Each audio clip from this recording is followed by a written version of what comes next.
Boa noite, meus amigos.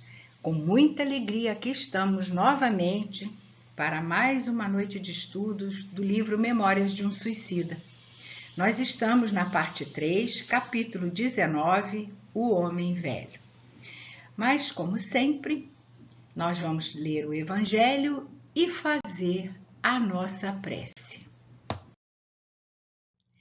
Vinde a mim, todos vós que estáis aflitos e sobrecarregados, e eu vos aliviarei. Tomai sobre vós o meu jugo e aprendei de mim, porque sou manso e humilde de coração, e achareis repouso para as vossas almas. Porque o meu jugo é suave e o meu fardo é leve. Essa passagem, esses dizeres de Jesus estão em Mateus, capítulo 11, versículos de 28 a 30. Tão importante para nós. Tão importante saber que nós, em todos os momentos de nossa vida, nós podemos recorrer ao Mestre querido, como assim mesmo ele disse: vinde a mim, todos vós. E que na noite de hoje, Senhor, nós possamos ter a companhia de Maria Angélica, dos espíritos amorosos da nossa casa e a sua companhia, Mestre, a companhia da sua mãezinha, que eles possam ficar conosco, nos abraçando, nos amparando e ampliando, Senhor, as nossas percepções. Uma noite de paz e serenidade para todos. Assim seja. Recordando rapidinho, meus amigos, os nossos queridos Camilo, Belarmino, João e aqueles dois brasileiros que estavam com ele no mesmo grupinho, eles estavam estudando, começando primeiro pela parte moral, que foi dada por Silas, a respeito do Evangelho de Jesus, conhecendo toda a história, toda a doutrina de amor que Jesus veio nos trazer. Depois eles foram estudar a outra parte, a parte da criação do mundo. Lembram? Fizeram aqueles estudos todos. Só que isso não poderia ficar somente na teoria. Era preciso praticar aquilo que eles estavam aprendendo. Por isso, eles vinham frequentemente à Terra, desde o ano de 1906. Eles vinham sob os cuidados de Aníbal de Silas e de Souria Omar, em serviço de beneficência em favor dos corações sofredores, encarnados e desencarnados. Eles iriam colocar em prática tudo aquilo que estavam aprendendo. Eles eram, meus amigos, hóspedes da colônia Maria de Nazaré e visitaram vários lugares. Vamos ver? Eles estavam a serviço do Hospital Maria de Nazaré. Eles iam colocar em prática todas as coisas que estavam aprendendo. A serviço do bem. Eles fariam, ao mesmo tempo, o socorro e o atendimento a esses irmãos que precisavam e aprenderiam, porque com a prática eles também aprenderiam a executar os serviços, aprenderiam com os exemplos, com os casos que eles estivessem investigando, porque a gente sempre aprende quando atende a um irmão necessitado. E nos diz Camilo, que é Camilo que conta a história, né? Que conta tudo aquilo que está se passando com eles.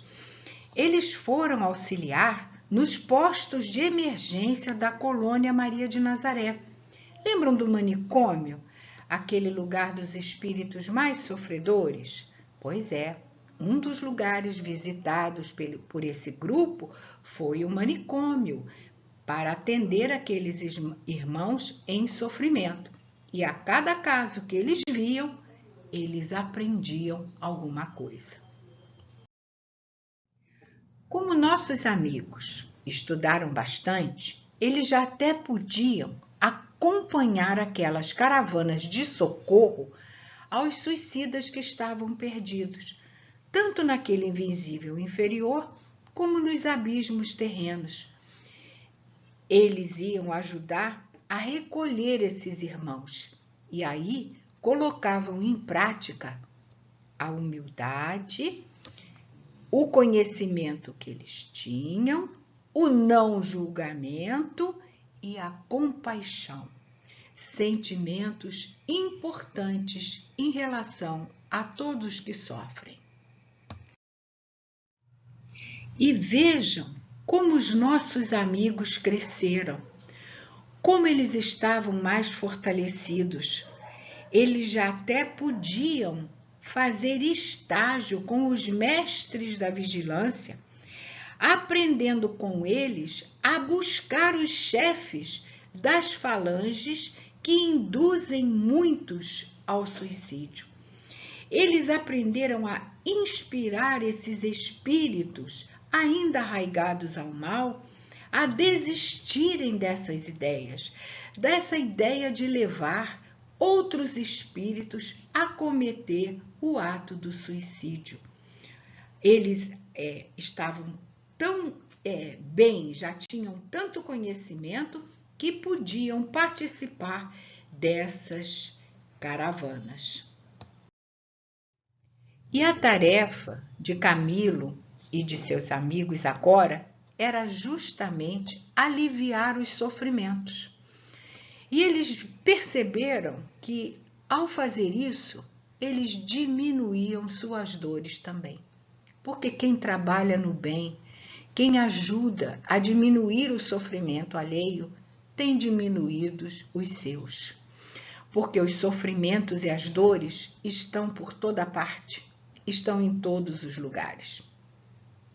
E eles se propuseram, e era proposto também para eles, que onde houvesse lágrimas a enxugar, corações exaustos a reanimar, almas vacilantes e desfalecidas a aconselhar, Aníbal os levava ali a fim de que eles estivessem praticando os ensinamentos do mestre.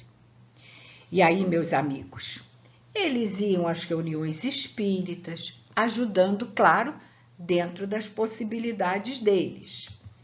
Eles foram a prisões, aos hospitais.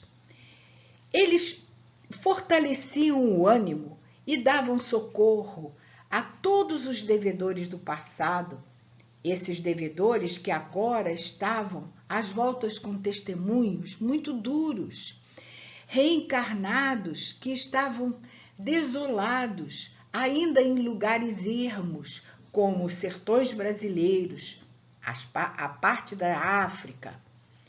Eles também foram, sabe aonde? Nos lares considerados grandes na Terra. Será que nesses lares, onde talvez os recursos materiais sejam maiores, ali não existe também lágrima? Claro que existe. Ali também dores acerbas se apresentavam, criando muitas vezes ali uma ocasião para a nefasta ideia do suicídio.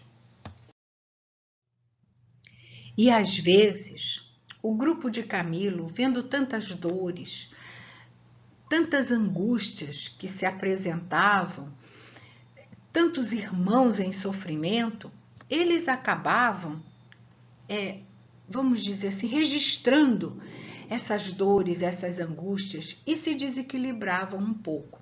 Na verdade, quem está trabalhando no socorro a essas almas precisa estar sereno, precisa estar tranquilo, sabendo que vai encontrar sofrimento, mas não pode se deixar levar por essas angústias. E aí, Silas apresentava para eles a doce figura do Mestre e dizia: lembra-te de que Jesus não é um mestre distante, é o amigo divino e eterno, em nossas atividades de cada dia, convocando-nos à assimilação da vida superior. ouçamo-lhes a voz no âmago da nossa consciência. E assim, lembrando desse mestre querido, o grupo de Camilo se reequilibrava e podia continuar a atender os sofredores. E os nossos amigos, nessas visitas que faziam, nesse socorro que prestavam, eles contavam sempre com Silas, que ia lembrando para ele as lições e os exemplos evangélicos de Jesus, para que eles pudessem testemunhar nos grupos dos encarnados aquilo que Jesus veio nos dizer. Eles mostravam para as pessoas, através de inspirações, as mensagens lindas de amor de Jesus.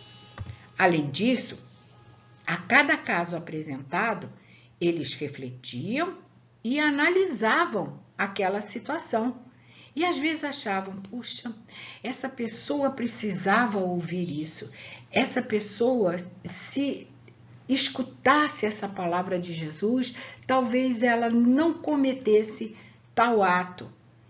E para isso, eles escreviam as mensagens de amor, de incentivo, mas eles não podiam apresentar essas mensagens antes que uma junta especial as examinasse, porque precisava ver se estava tudo certinho, se não tinha nenhum erro, se não tinha nenhuma palavra que talvez não estivesse de acordo com as lições de Jesus. E depois de aprovado, eles apresentavam o texto era examinado, olha, a gente quer levar isso aqui, esse texto, para que esse grupo escute essa mensagem. E só depois de aprovado é que poderia ser revelado, então, aos homens. Mas de que maneira que eles, desencarnados, levariam essas mensagens de incentivo, de amor, de carinho aos homens? Através da mediunidade. Iam aos centros espíritas e, através da mediunidade, eles levariam essas mensagens. E aqui estão os nossos amigos numa casa espírita, onde ocorre uma reunião mediúnica. A reunião mediúnica é um trabalho que se desenvolve nos dois planos da vida, o plano espiritual e o plano físico, havendo, portanto, duas equipes que interagem para obter resultados desejados. A equipe encarnada e a equipe desencarnada, que nós vemos aqui.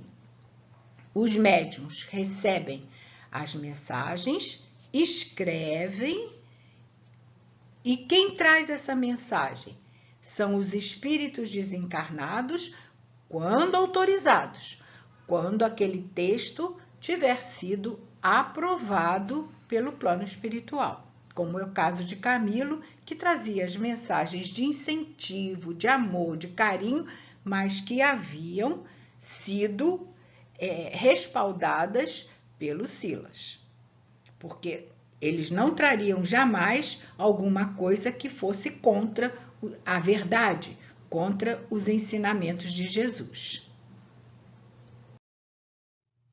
Os nossos amigos estavam numa universidade e precisavam prestar exames.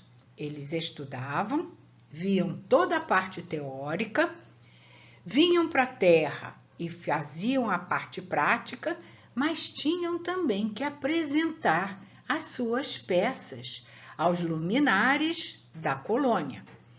Só que, diferente daqui, a apresentação desses exames era em dias festivos. Havia, sim, na colônia, toda a apresentação de uma decoração esmerada, com iluminação transcendente.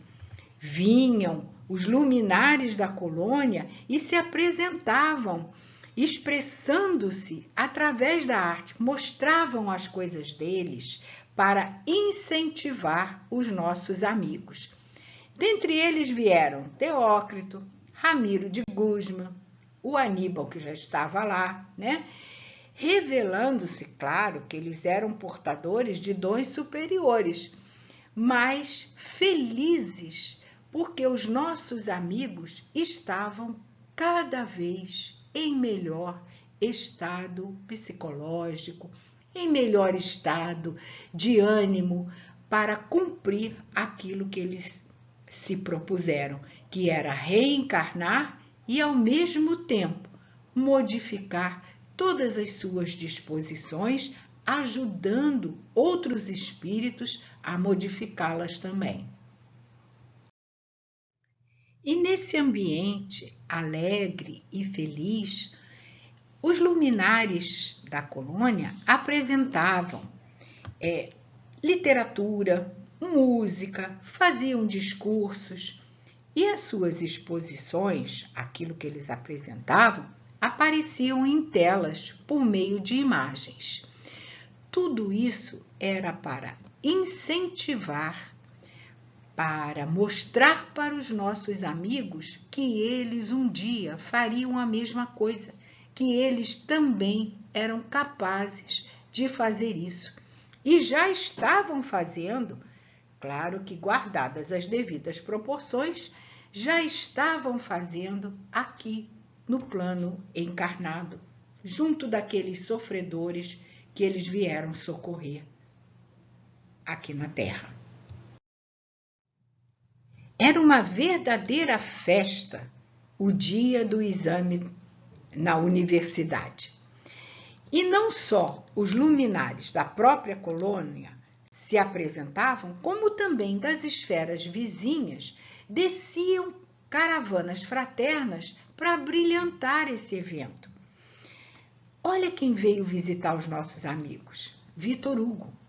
Ele veio encarnando na Terra há muitos séculos. Ele já encarnou na Grécia, na Itália, na França, sempre deixando após de si um rastro luminoso de cultura e de arte, cabendo-lhe positivamente a glória de que se cerca.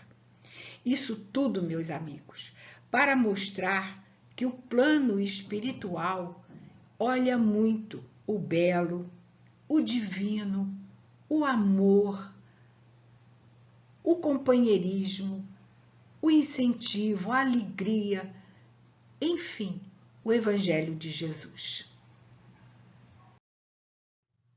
E mais uma alma amiga veio dar testemunho para Camilo e para os seus amigos de como eles deveriam não desistir de continuar, ter bom ânimo, porque eles conseguiriam chegar àquilo que se propuseram.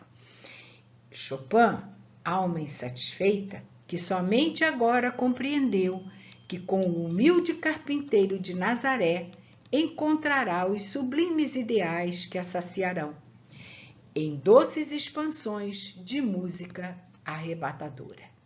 Porque ele era muito inquieto, ele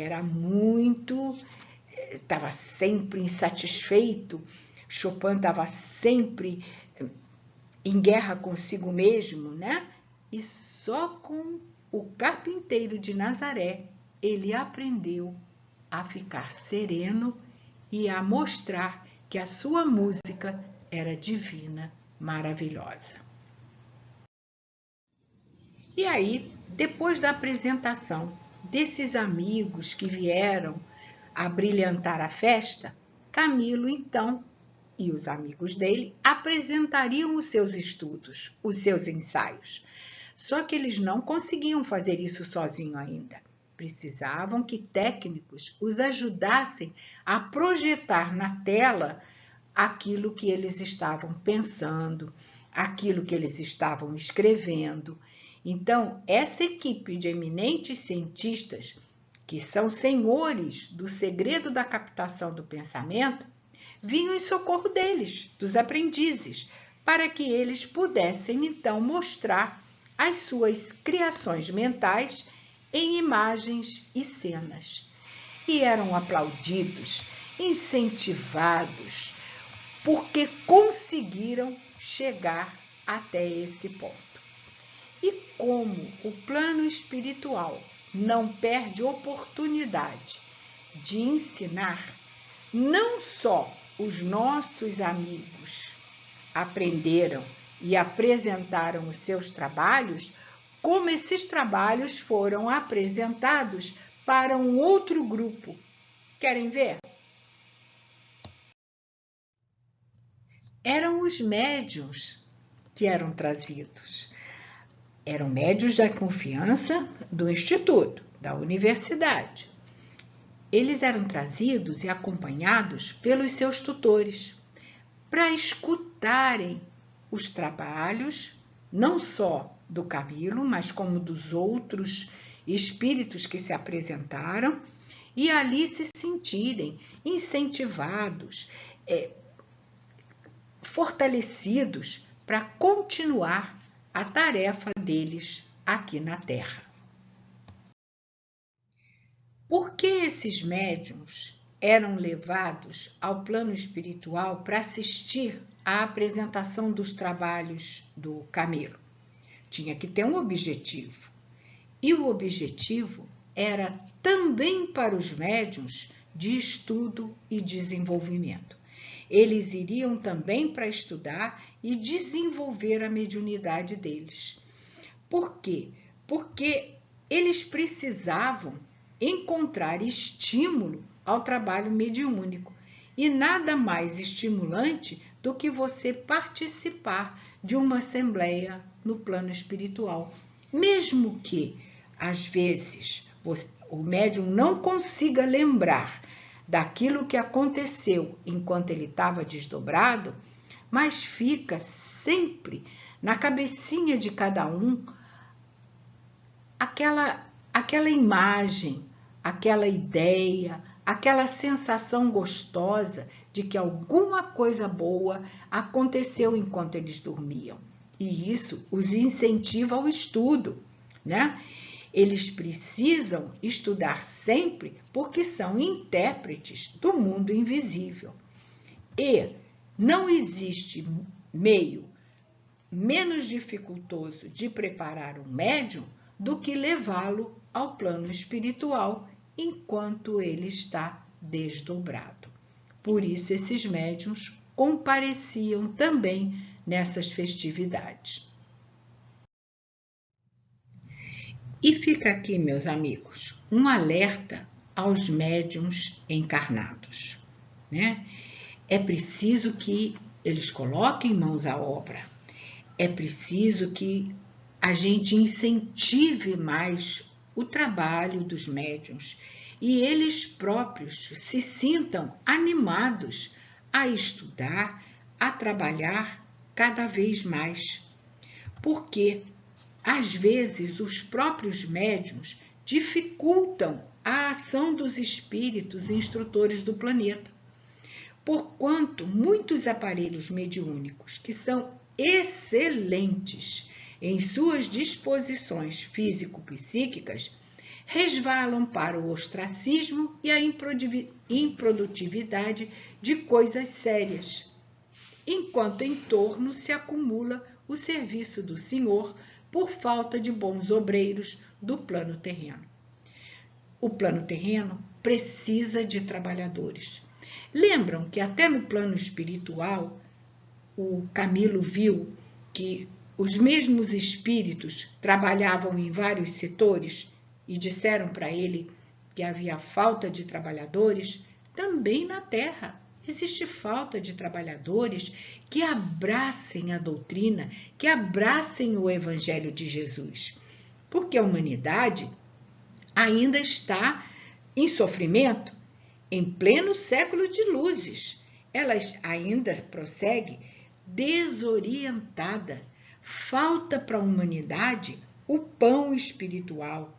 A humanidade está faminta da luz do conhecimento, sedenta daquela água viva que vai lhe tirar a sede da alma, desconsolada e entristecida pelo acúmulo de desgraças. É preciso que o Evangelho de Jesus se faça na terra. É preciso que cada médium leve com afinco a mensagem do Mestre amado, porque só assim, só com o amor, nós sairemos de tanto sofrimento.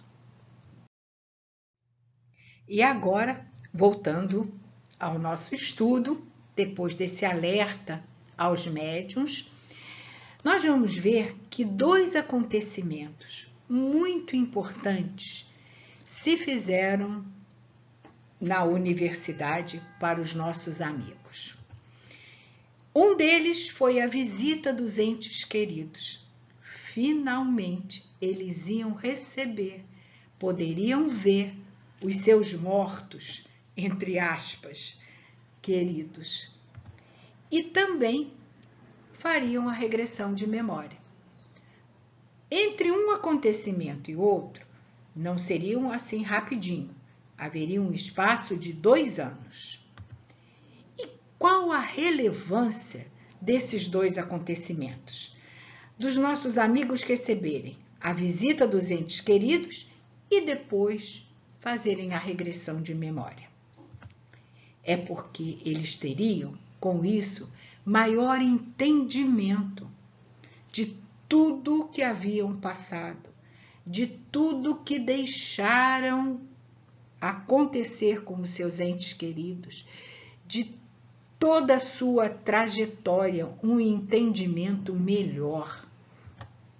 E aí, esse entendimento iria impulsioná-los a uma transformação verdadeira, aquela transformação que vem lá de dentro, depois que nós temos todo o conhecimento da situação que a gente passou e que fez passar outras pessoas. E chegarmos, enfim, a uma definição verdadeira da nossa condição de espíritos, filhos de Deus, imortais.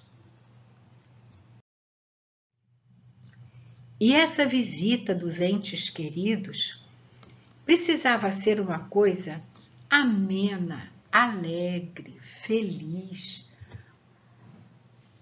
Não podia ser uma coisa de reprimendas, de tristeza. Por isso, as damas da vigilância criavam ao ar livre ambientes íntimos encantadores, que iam levar os nossos internos a doces recordações da infância e da juventude. Lugares agradáveis, né?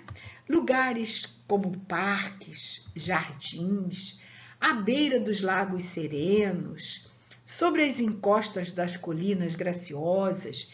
Eles não iam simplesmente estar numa sala, sentados e receber os seus queridos. Haveria todo um ambiente de alegria, de amor e de tranquilidade para essa visita. E que ambientes eram criados para que os nossos amigos recebessem os seus familiares? Era, de repente, a casa paterna, o próprio lar, um recanto de uma sala que eles lembrassem. Eu me sentava aqui, nessa cadeira de balanço, com esse abajur aceso, uma varanda florida. Eles pensavam, nossa, adorava ficar nessa varanda, com as flores que a mamãe colocava. Lugares queridos da terra natal, uma ponte bucólica, uma praia, uma alameda conhecida, ambientes que os levassem a situações positivas do seu passado e não os levassem a ver de novo aquelas sensações de sofrimento, aqueles ambientes que os levaram a cometer o ato do suicídio. Eles estavam transformando todas as suas disposições. Eles precisavam recordar os ambientes gostosos do seu passado, porque eles estavam se propondo e iam fazer uma mudança. Iam tirar de dentro dele o homem velho e deixar aparecer aquele homem novo, um homem mais seguro, um homem mais feliz. Eles iam deixar as suas atitudes passadas serem transformadas, serem renovados por novos hábitos, por novas atitudes, por novas disposições. E para isso eles precisavam receber uma injeção de ânimo. E nada melhor do que você estar com os seus queridos, mas nos lugares alegres, nos lugares positivos, onde vocês tiveram alegria, amor, tranquilidade. E a partir de que elemento esses ambientes eram criados? A partir do exame dos próprios pensamentos e impressões mentais dos internos. Eles recordavam as coisas boas da vida e, a partir daí, os técnicos conseguiam montar o ambiente propício a cada um deles. E por quanto tempo esses ambientes ficariam? Por quanto tempo eles perduravam? Tais recantos não eram perduráveis, existindo temporariamente, apenas enquanto durassem as necessidades de compreensão e consolo dos nossos amigos. Porque eram ambientes criados para que eles se sentissem bem, para que pudessem receber aquela visita tão esperada, mas não eram ambientes para ficar para sempre. Quando acabasse essa necessidade, eles não mais estariam com os entes queridos deles, esses ambientes seriam, então, terminados. Esses ambientes seriam acabados. E qual, meus queridos, o objetivo maior desses encontros com os entes queridos? É para esclarecer, para que eles pudessem conversar, para que eles pudessem mostrar uns para os outros o que havia acontecido.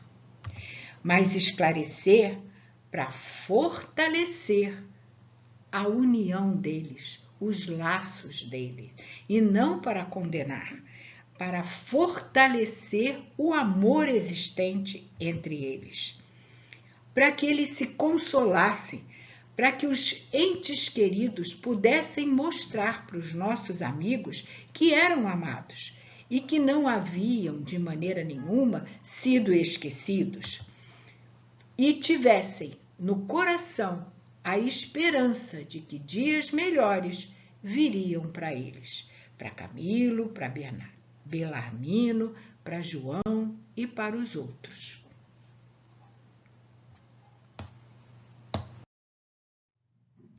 E Camilo vai reencontrar os pais e a esposa no ambiente doméstico, naquela mesma casa que ele vivera.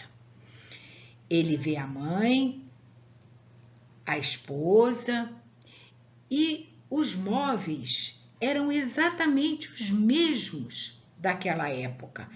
A Ritinha, a Rita de Cássia e a Doris Steele, lembram delas? Que eram as vigilantes encarregadas dos nossos amigos? Elas criaram esse ambiente maravilhoso para o Camilo, idêntico ao que ele estava acostumado. E ali ele recebeu carinhosas advertências, aquelas advertências que a gente sempre faz. Que pena, cuidado, mas tudo vai passar. Recebeu conselhos preciosos da mãe e da esposa e, principalmente, recebeu testemunhos de afeto perene. Nenhum deles pediu para Camilo contas daquilo que ele havia feito, daquele ato horrível que ele havia cometido. Por causa das suas paixões, havia transformado a sua vida. E, no entanto, nenhum deles apontou o dedo acusando Camilo. Pelo contrário, os testemunhos foram de afeto perene, e isso ajudaria demais na recuperação de Camilo. Da mesma maneira, Belarmino também recebeu a visita de um ente querido, a mãezinha dele, que ele tanto amava e ele tanto procurou. A mãe do Belarmino não suportou a morte do filho, ficou muito doente e desencarnou pouco tempo depois do suicídio do Belarmino. E quando ela chegou no plano espiritual, ela teve aquela surpresa de entender que ela não iria morrer, era um espírito imortal. Ela ficou perdida porque era uma pessoa materialista e foi ela quem passou todas as noções de materialismo para o Belarmino. E ela ficou com a consciência pesada porque, por não ter educado evangelicamente o filho e ter passado para ele as noções do materialismo, ela se achou com uma dose de responsabilidade pelo desastre do filho. E ela ficou muito triste, ela sofreu na espiritualidade. Porém, ela, quando caiu em si, ela mudou suas disposições, trabalhou, lutou, sofreu, até que, graças a toda essa mudança, ela recebeu a autorização para rever seu filho amado. E quando os dois se encontraram, tiveram então uma surpresa.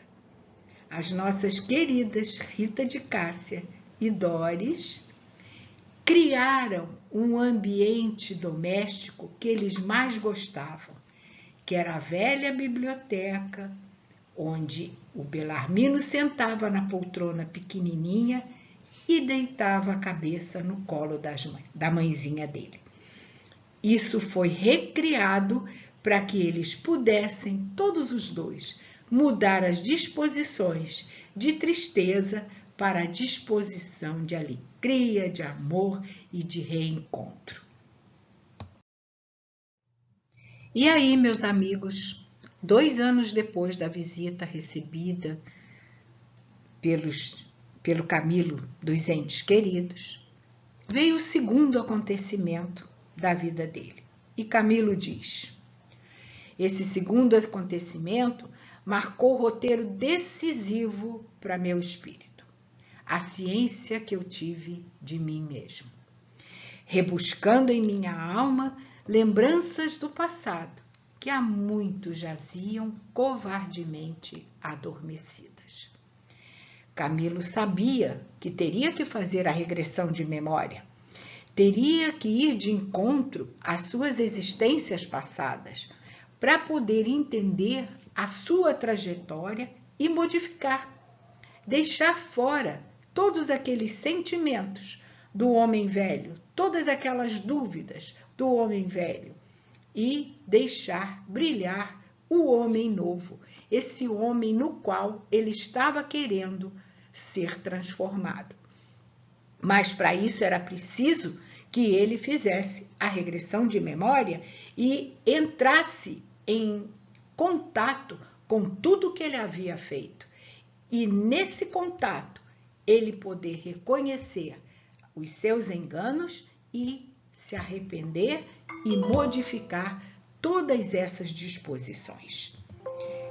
Mas Camilo estava com medo, o mesmo medo que o Amadeu sentiu de ter que entrar em contato com o passado. Lembram do Amadeu, que o Epaminondas disse para ele? Você tem que ter coragem, você tem que fazer isso, porque vai melhorar toda a sua trajetória espiritual. Mas o Camilo também estava inseguro. Será que ele queria mesmo? O que ele iria encontrar? porque hoje Camilo já sabia, tendo estudado a moral do Cristo, tudo aquilo que ele deveria fazer. E ele sabia que iria encontrar no passado coisas que o envergonhariam. E ele se acovardou. Ele disse que não queria. Ele pediu para Epaminondas: não quero, pelo amor de Deus, eu não quero. Mas o Epaminondas respondeu para ele da mesma maneira que falou com o Amadeu: tenha coragem, é preciso que isso seja feito. E aí Camilo sentou naquela cadeira e começou a se sentir tonto e se viu no ano 33 da era cristã. E lá estava Camilo, homem mau e perverso, que optou por Barrabás na condenação do Cristo.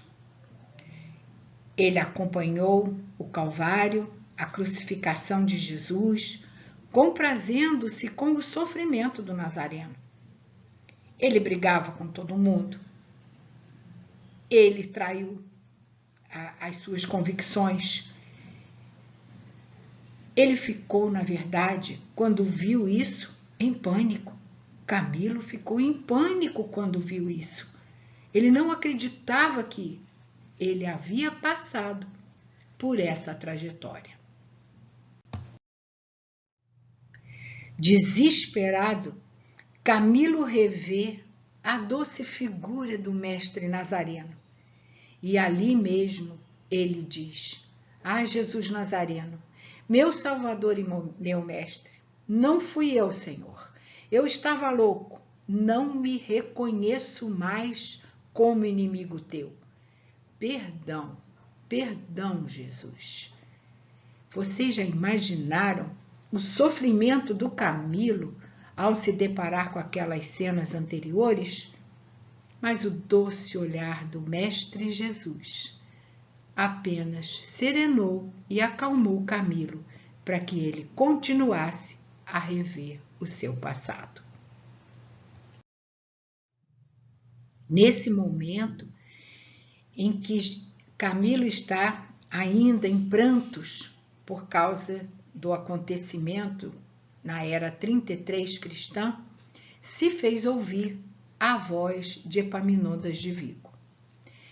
A fim de operarmos a renovação interior que levará nossas almas à redenção, precisaremos apoiar-nos na mais viva coragem. Sem decisão, sem heroísmo, sem valor, não conseguiremos progredir. Sê forte, Camilo, e vamos em frente. Há muito o que fazer ainda nas suas recordações.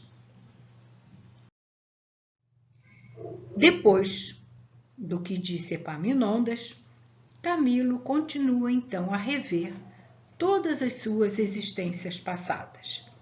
Ele tem reencarnações sucessivas através dos séculos, como todos nós, mas ele estava sempre vinculado às forças das trevas.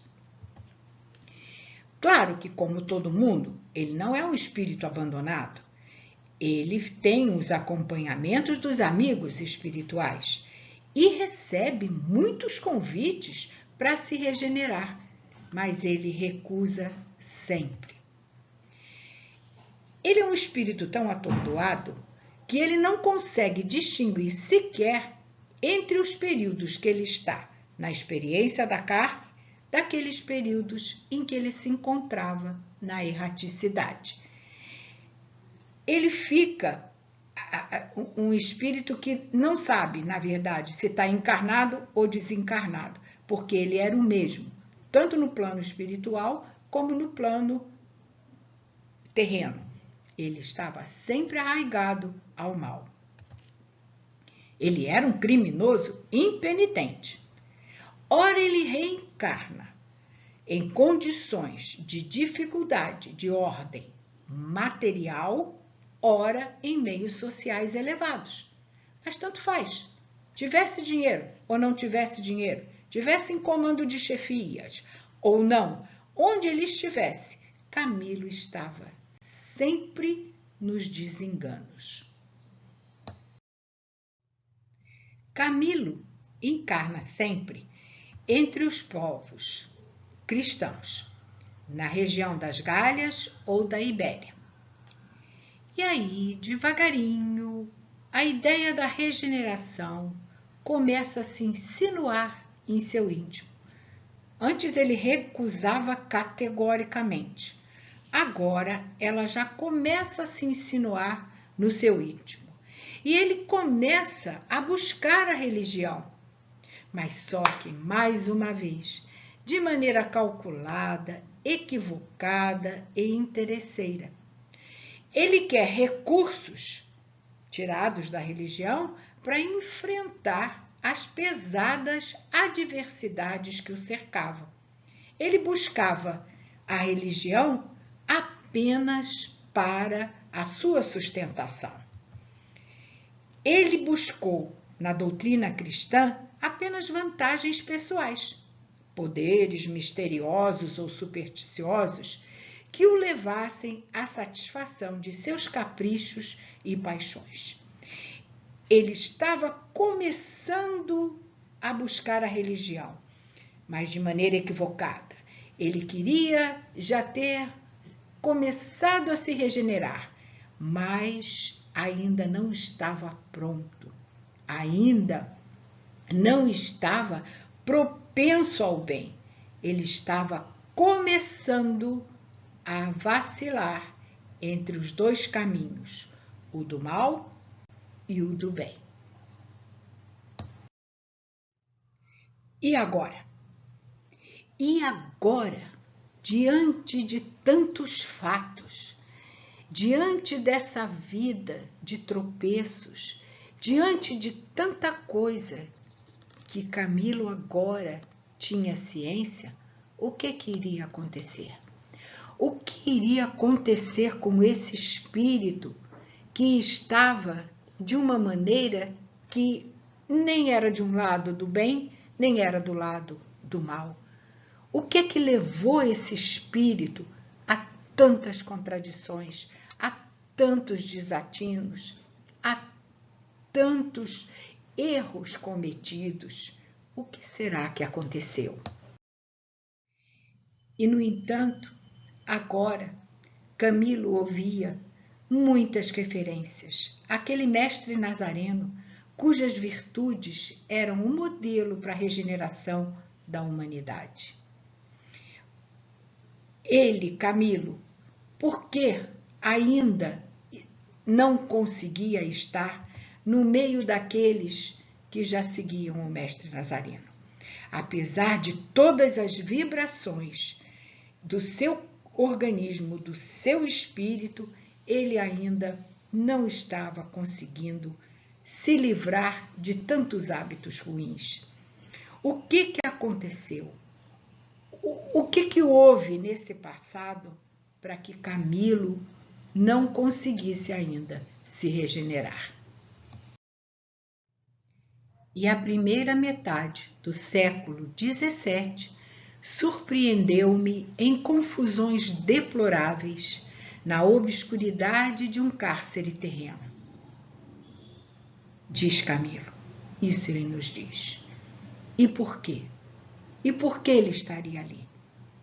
Por que Camilo chegara àquela condição? Por quê?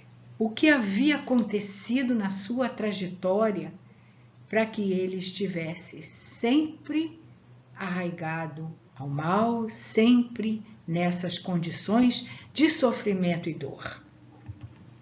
E ele mesmo nos diz: convém, meu amigo, que te inteires do que fiz por aquele tempo. E nós vamos ver no próximo capítulo o que foi que aconteceu com Camilo para que ele chegasse ao fundo do poço.